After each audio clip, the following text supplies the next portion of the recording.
We're Dan and Chris, and today we're going to show you our favourite chest exercises. And we are here to do this in sunny Southern California at the famous Muscle Beach here in Venice Beach. So, what we're going to focus on now is the upper chest, and the way we're going to do that is we're going to do an incline barbell, and that's really going to create that separation right there. And it's also going to bring in some triceps too.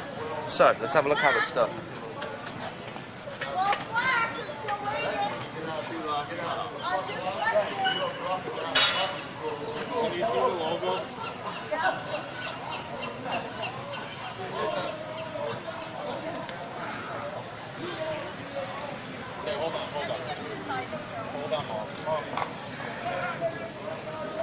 Mom, that has to be the logo. Mom.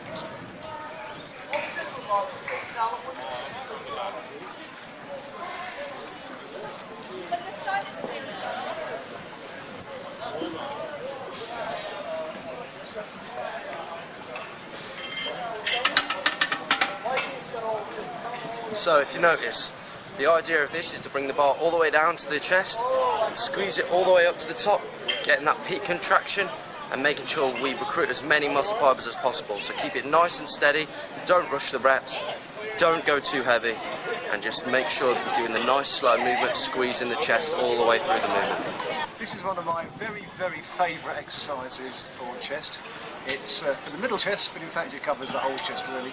And it's called a flat bench dumbbell press. On the flat bench to focus that the effort is totally all over the chest, and obviously we're using dumbbells for it. The exercise can be done on a barbell. Barbell makes it a bit more tricky because it could go horribly wrong and you need a spotter in the ideal world. And there's also any number of machines that replicate the same movement. But you don't get quite the feel of the machine as you do with dumbbells. So this is how it looks.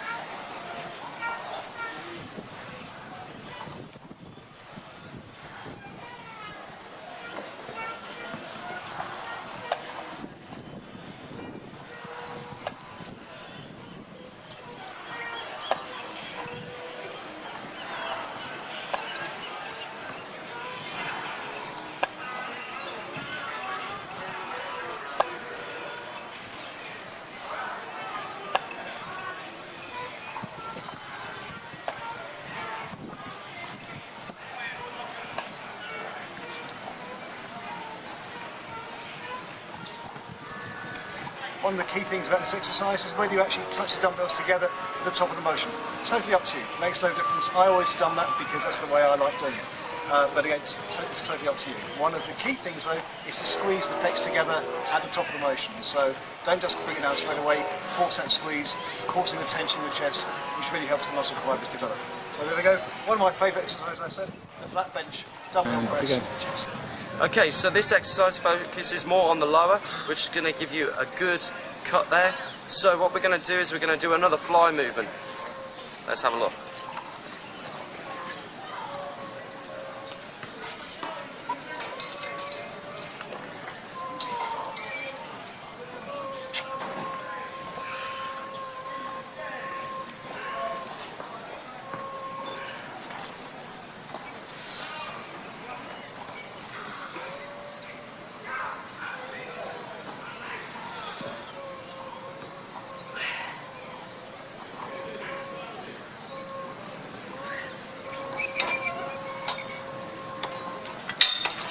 So, the aim of this exercise is, again, to really stretch out that muscle fibre as much as possible and then come back in and squeeze as hard as possible.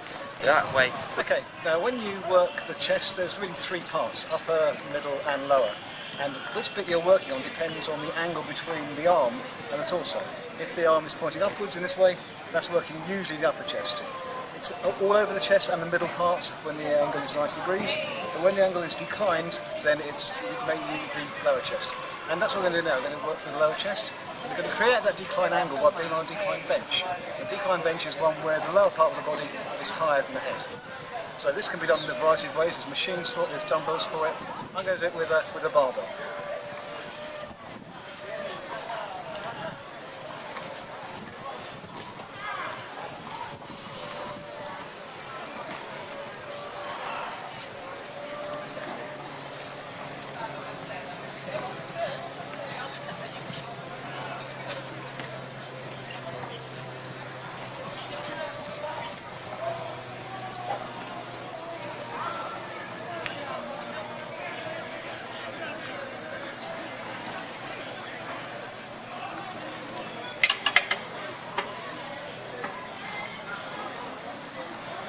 Now, in the ideal world, since I'm doing this with a barbell, you'd have a spotter to make sure that you have some assistance in case anything goes wrong.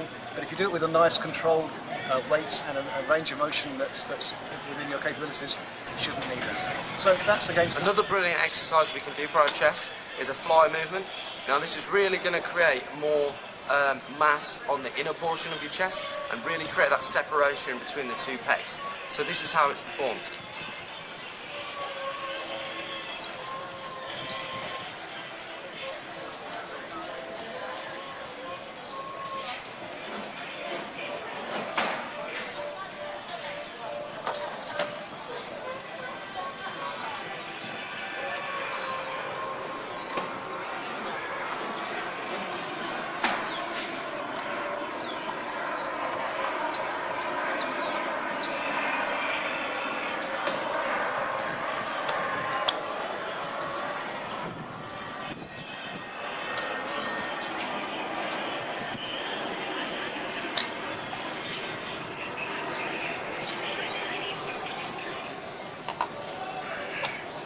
So, if you notice again, nice and slow and controlled, fully extend the arms out, keeping them nice and straight.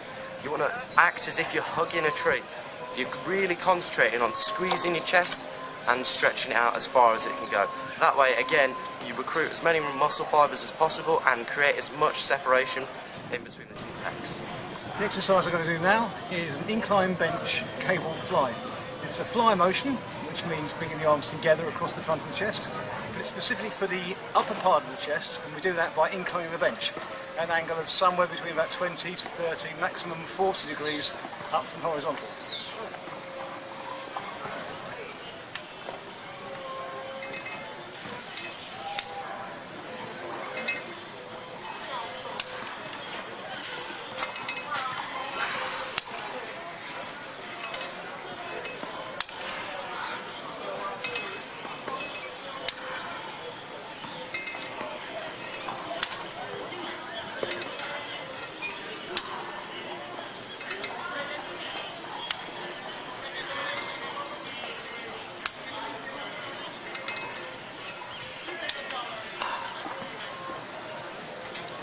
So notice that with each of those reps, at the very top position I actually held it and squeezed it for a bit, so I was holding the rep, ceasing the motion, but squeezing the pecs together to get the maximum tension to force the fibres to do the maximum work they can possibly do.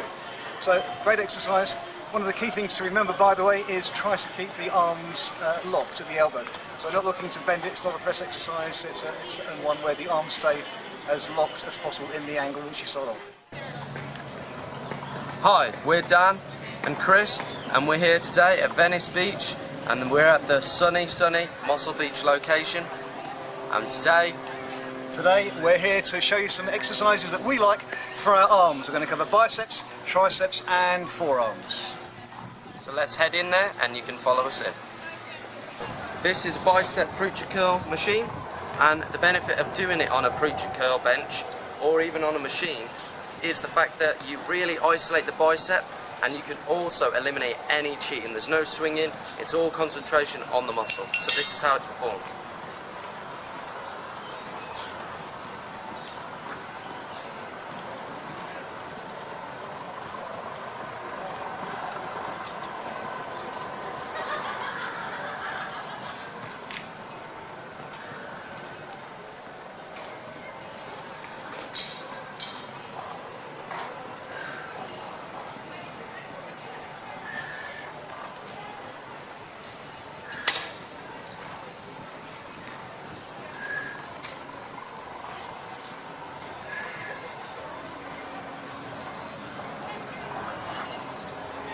So, as you can see, it's very controlled. It's all the way down, stretch out the bicep, come all the way back up, squeeze as hard as you can at the top, get that peak contraction, and that way you really feel it in your biceps.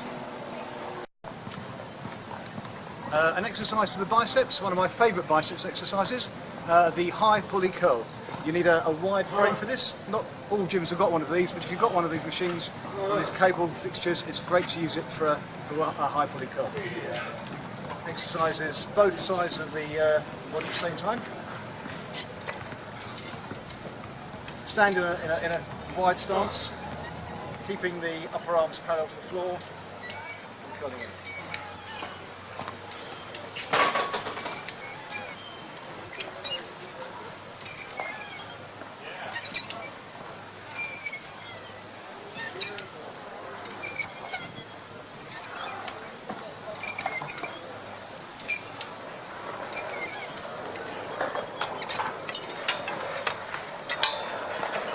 Couple of key points on that. As you do that exercise, if you curl the wrists in at the innermost position, that adds an extra flex to the bicep. So rather than keeping the wrist locked, curl them in and try to avoid the temptation to bring the elbows forward. If the elbows come too far forwards, that eases the pressure on the biceps and is usually a sign that the weight is too heavy. So the high pulley curl for the biceps. So this is a standing cable overhead tricep extension, and it's going to work the lateral head of your triceps. So when we get to the top of the movement, we're going to do a nice little twist at the top just to get the peak contraction.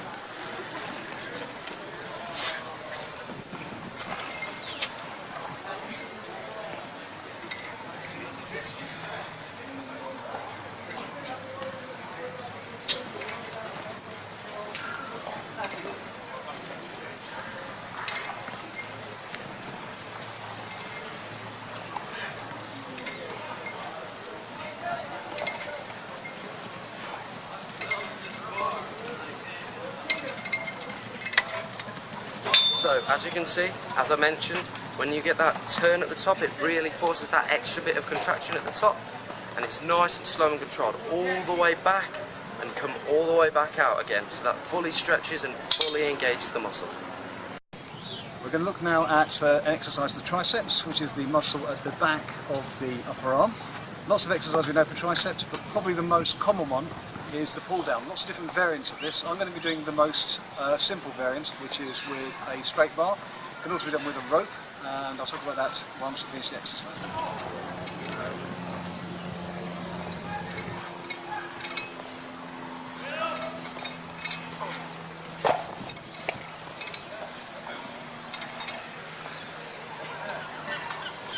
Key thing to remember with this exercise, as indeed with all exercises, is only move those body parts that are meant to move. So with the triceps, it should only be the movement at the elbow. So please make sure that you keep your elbows locked to the sides of your body and there's no movement forwards from the shoulder.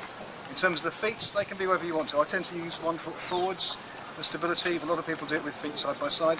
It doesn't really matter what you do with your feet, it's a tricep exercise. A simple tricep pull down. So this exercise is called a reverse barbell curl. I'm using an easy curl bar, which means there's less impact on my wrist. I have a bit of a wrist problem, so that's something I have to watch. So, a bar like this, keeping the elbows tucked in, come up to about midway and back down.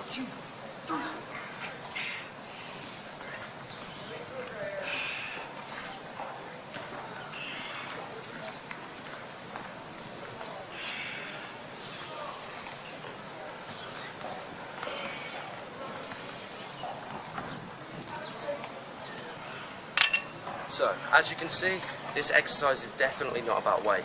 It's about getting it nice and slow and controlled and really keeping that form. Keep the elbows tucked in and only come halfway. The higher you come up, the more you involve your bicep. And as we're looking at just working the forearms, that's all we want to do. An exercise now for the forearms, although there's a considerable amount of biceps involvement in as well. This specifically works the brachioradialis, which you'll see as I do the exercise. It's called the cross-body hammer curl. It's called a hammer curl because the motion is similar to a hammer, and it's cross-body because, as you'll see, the dumbbells go across the body alternately.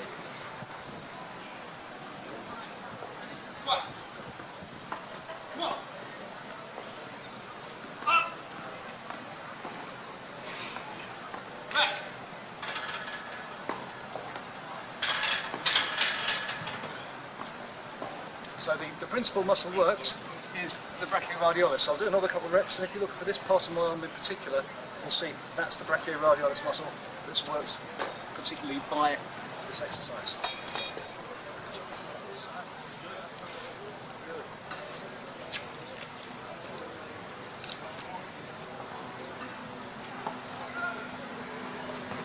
Cross-body hammer curl, and as you can see, since there is a closing of the upper and lower arms together against the resistance, then there's also bicep involvement as well. So biceps too, but mainly for that part of the upper forearms of brachioradialis.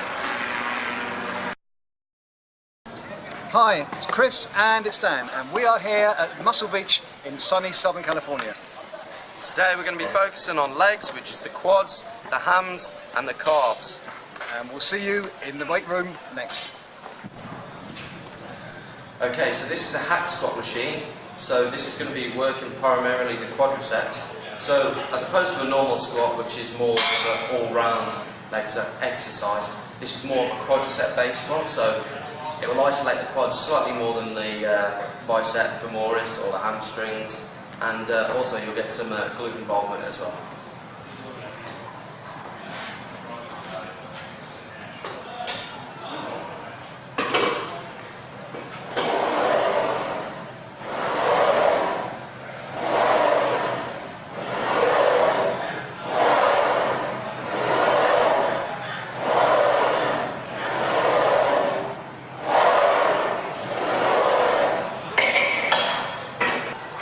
Okay, so if you notice, my feet were shoulder width apart, my toes are pointing forward, all of the weight should come from your heels, you should push through as hard as you can.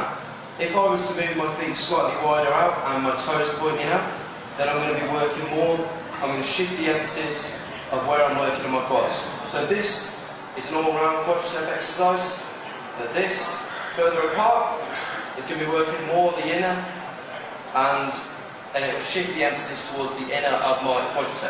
If I was to bring my feet in together, it's going to shift the emphasis to the outside, to the exterior, to the lateral head. Look now at the leg press. Leg press machines come in all sorts of shapes and sizes. Some of them are horizontal, sometimes you're pushing vertically upwards, sometimes you're pushing more downwards. This one is a diagonal as a slope. The diagonal ones also come with a hinge attachment, but they all work pretty much the same way. They all exercise the upper legs and the hip flexors as well. Leg positioning is important, and foot positioning too. Let's do a few examples first.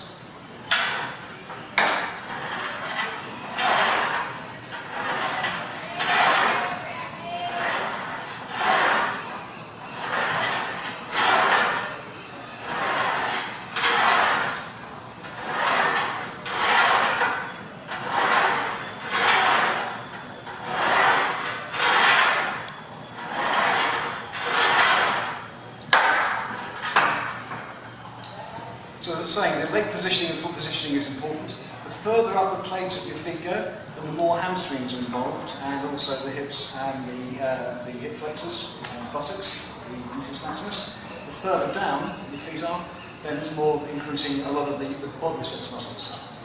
Also the position is important in terms of how far across the feet are and how close they are together.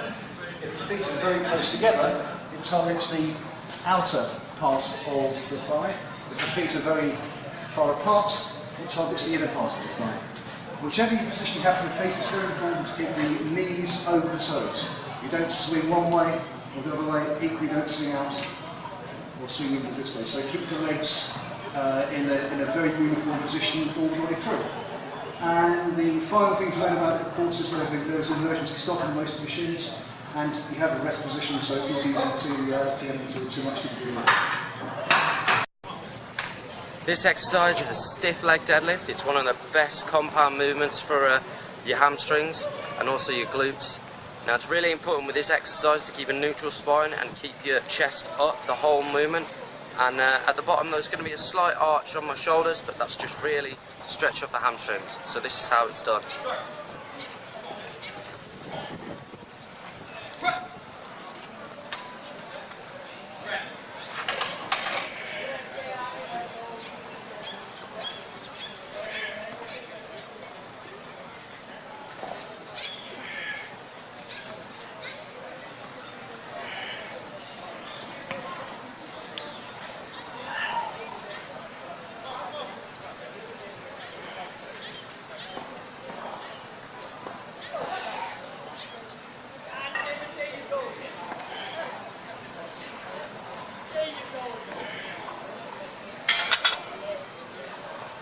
So, if you notice, the movement came from my hips pushing back as opposed to bending my back forwards, bending my chest over. So, my chest was up the whole time and my hips came back first, keeping the legs good, straight.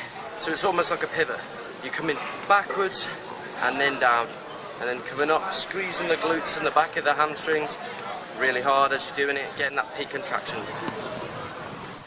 We're going to look now at an exercise for the hamstrings. Hamstrings are the muscles at the rear of the thigh. Sometimes called the legs biceps. The biggest hamstring muscle in fact is called the biceps femoris, femur being the bone in the upper leg. Lots of different exercises for hamstrings. A lot of them also target the quads of the front leg as well. We're going to look at just about the only exercise that I know that's based upon a machine that just targets the hamstrings without any contribution at all from the quads, and that's a hamstring curl. And there's lots of different hamstring curl machines. There's a seated one, which is very common. There's an alternate leg one, which is quite common as well. And what we're going to do now is the one where you're lying forwards, face down, which is a bit rarer. Not every gym has one of these.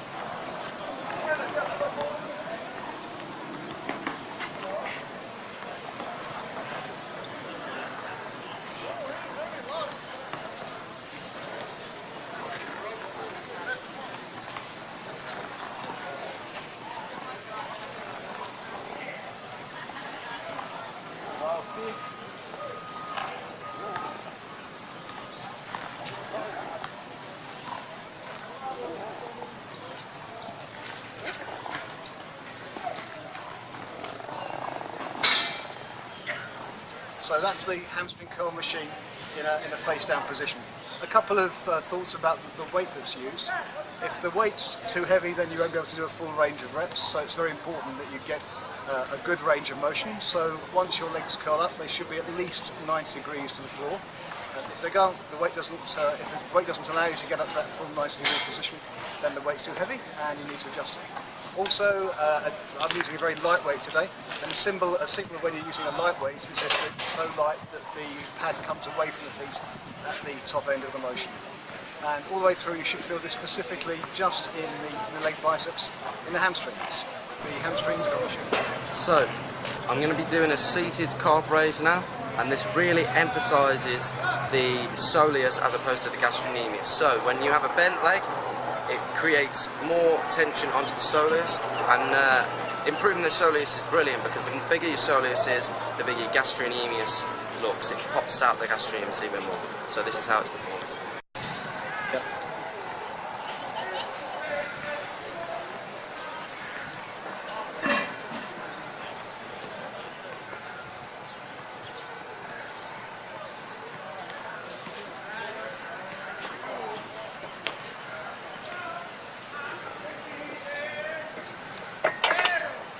So when performing this exercise, you want to make sure that if you're on a machine, as I just was, that you're pushing equally with both feet so that you're not developing one side more.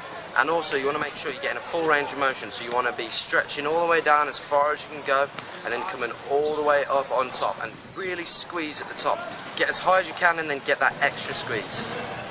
Going to look now at an exercise for the lower leg, which of course is the calf on the back and is the anterior tibialis on the front. This focuses on the calf. It's a standing exercise, which means it works both of the main calf muscles, the soleus, which is underneath the calf, and the gastrocnemius, which is the muscle on the top and is the most visible of the calf muscles. Using the standing calf machine, there's lots of variants of this as well. There's seated calf machines. This one is one of my favourites. It really focuses the calf if it's used correctly.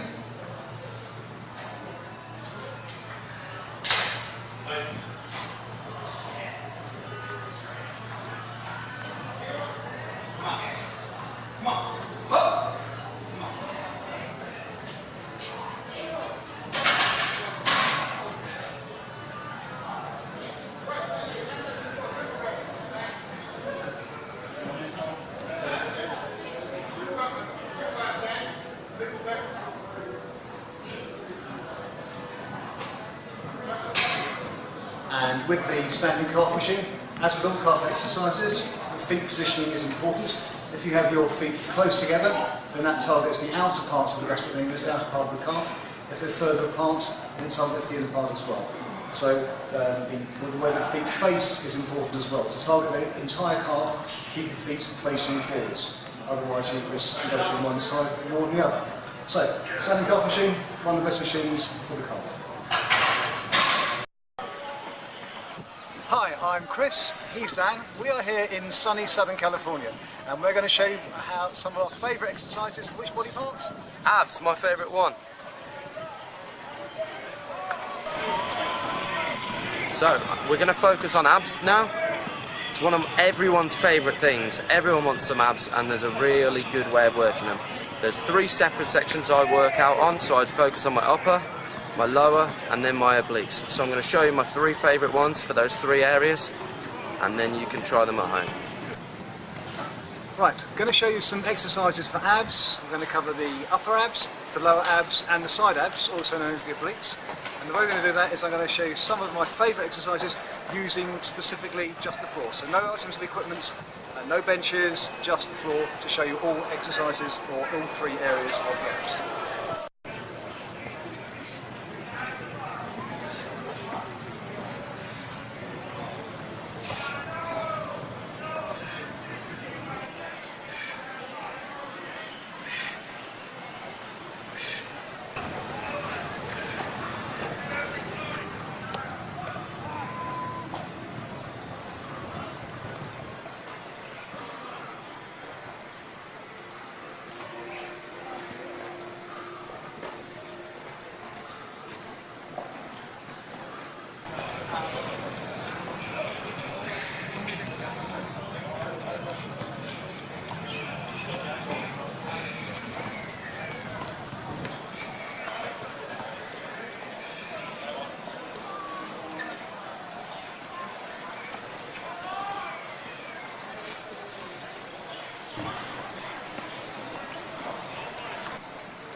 Hi, I'm Chris, he's Dan. We're here to show you some of our very favourite exercises for shoulders. Otherwise known as deltoids, and we are here once again at Muscle Beach in Venice Beach in sunny California.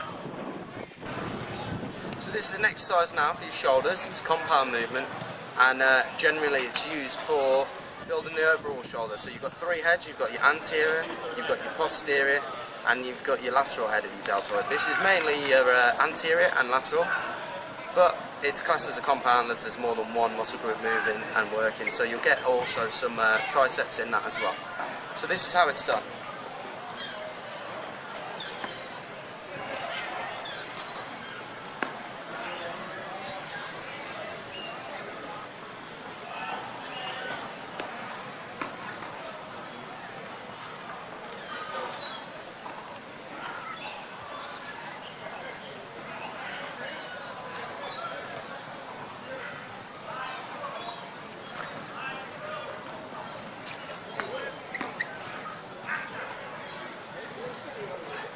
So, once again, a brilliant exercise for the overall shoulder, and that's going to give you a really good width on your upper body and create that big V taper that everyone's looking for.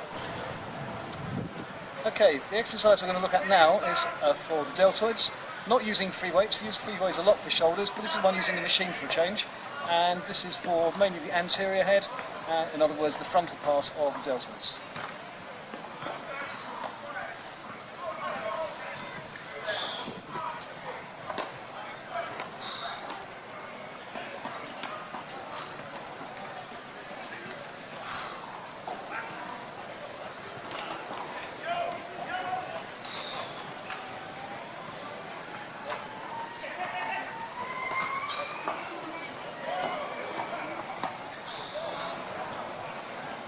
So there we go, that's a shoulder machine press for the anterior deltoids. Most gyms actually have a more of a vertical seating position for this one.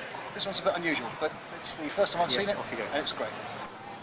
The most important head of the deltoid is the posterior, or the rear. And the reason for this is it creates the illusion of roundness, and a lot of people's rear deltoids are lacking in size. So the way to do this is called a rear plate raise. So what you're going to do is bend over to 90 degrees and just raise it up nice and slow and bring it back down.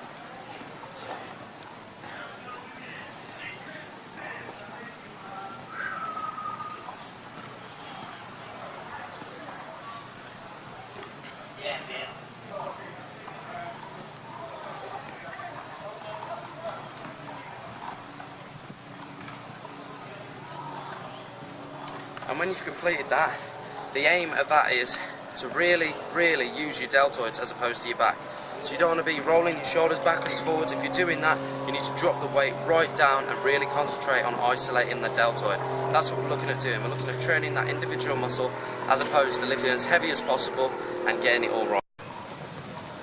An exercise I do quite frequently for the posterior head or the rear head of the deltoids is called a reverse cable crossover. Obviously using the cable crossover machine, as you can see, which is used often for chest. I'm going to use it in this case in the reverse position because I'm using my left hand to control the right cable and my right hand to control the left cable. And it's done in this way.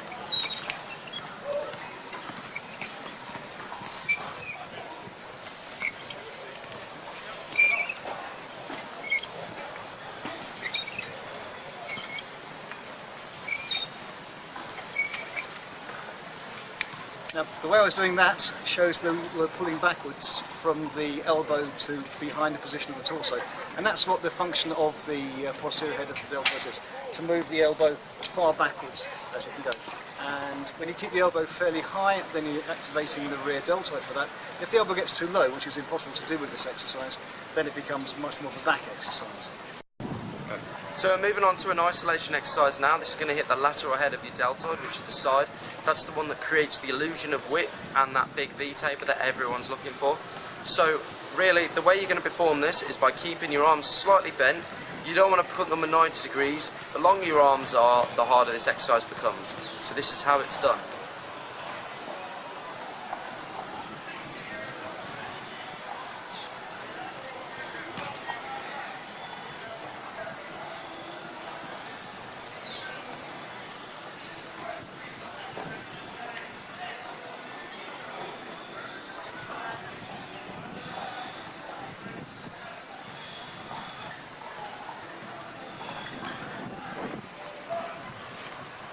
So as you can see, even with that light weight, it's a very tough exercise. It's not meant to be performed with heavy weights.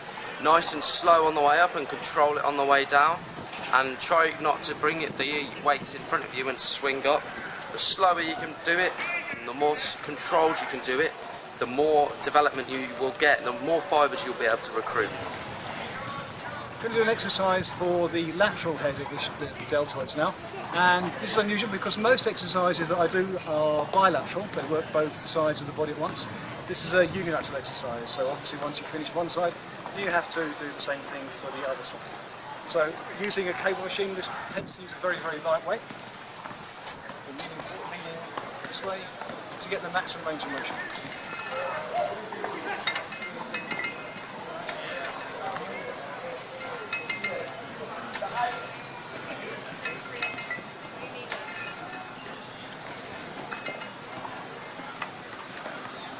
So, one of the reasons why I'm doing that, leaning that kind of angle, is to increase the range of motion I've got. If I was doing this vertically, I'd just be going from here to here. Since I'm starting at a leaning angle, I'm starting with my arm away from the vertical, and moving it through more than 90 degrees up to being parallel with the floor. Hi, we're Dan and Chris, and we are here in sunny Southern California at Muscle Beach. And we're going to be looking at working out our back muscles, or otherwise known as the rhomboids, lats and traps. Let's go into the weight pen and we'll show you. Good. So this exercise is a wide pull-up, and it's going to create that big V-taper that everyone wants. It's going to work the outer lats a lot more, but it will also bring in some rhomboid work and some bicep as well. So this is how it's performed.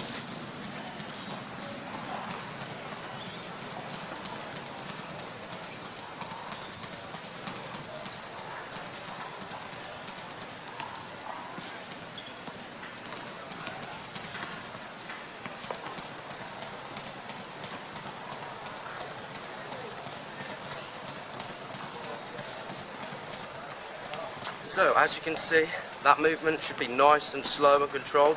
Bring it yourself all the way up as high as you can go, keep your chest up, and that way you recruit the maximum amount of muscle fibres. And remember, this is going to create that big V-taper in that back and really work the upper outer lats. So that's how you perform a wide pull-up. Next exercise is the close grip pull-up. It's related to the wide grip pull-up, obviously. Close grip is usually an easier exercise. It's an overhand grip from the underside, and it's got a contribution from the biceps as well, much more than in the wide grip pull-up. This exercise is around about 70% back and about 30% biceps. I'll show you the exercise.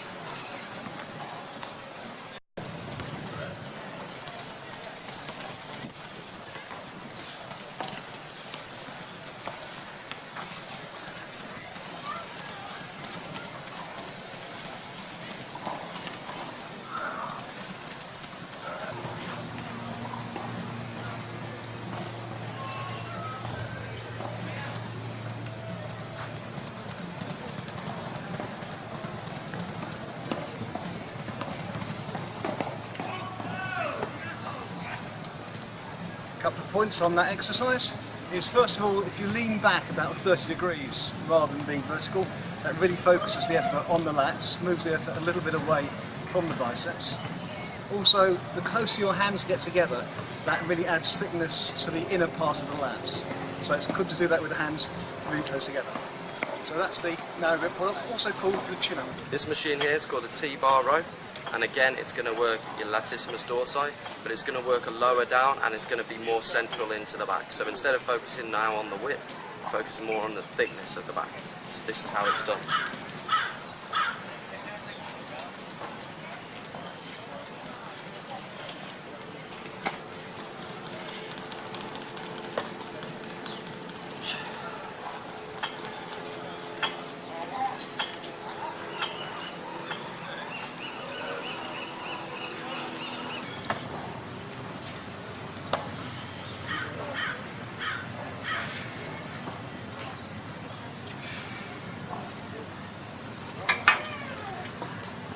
So, as you can see there, I made sure to get full extension and contraction of the lats, and I was performing that exercise with a semi-grip, so that means that I'm shifting more of the emphasis from my rear delt to my lats. So if I was to use the top handle that you saw, which is a position more like that, I'm bringing in more rear delt, and that's not really what I want. It's a good exercise, but at the moment I'm just looking to train my lats.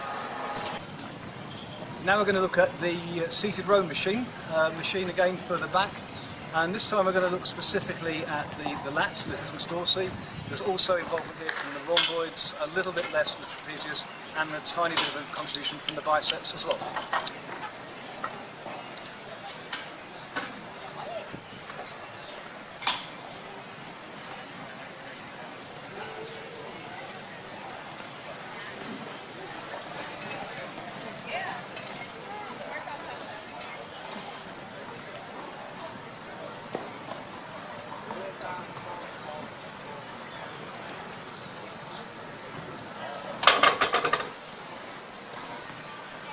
Seated row machine, good exercise to do for the middle back. Key point is the hand position is important. If you have the hands in a vertical position like I had, it's very much an exercise for the back. But if you want to make it into a rear delt exercise, then you move your hands to the horizontal position where they're further out. So that makes it a rear delt exercise. You can see the movement where there's parallel to the floor from the elbows to the arms. This makes it into more of a back exercise. This exercise is called a dumbbell shrug, and it's going to mainly work your traps, and it may also work a bit of your forearms too. So this is how it's performed.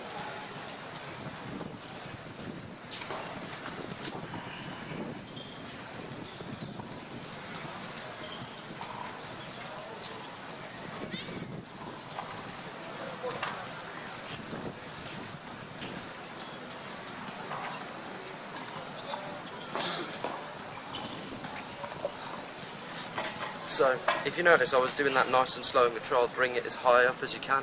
The higher you bring it up, the more it brings your traps in. Okay, the exercise I'm going to do now for the upper back is called the barbell upright row. It's designed to focus specifically on the traps, the trapezius, also works the deltoids as well. and there's a little bit of work for the forearms too, depending on how high you raise the bar.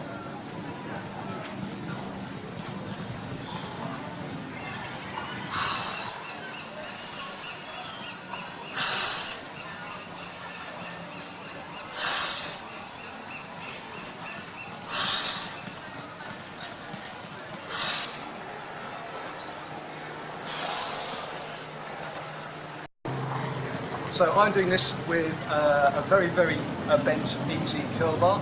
Can be done with a straight bar, can also be done with dumbbells, although there's a bit more control required if you do it with dumbbells, and can be done with a cable machine too. And that's perhaps the easiest in terms of stability. In terms of hand spacing, the closer you put the hands, the more effort is focused on the traps, which is the main focus of the exercise really. If you grip with a further apart grip, then it brings a lot more deltoids in as well.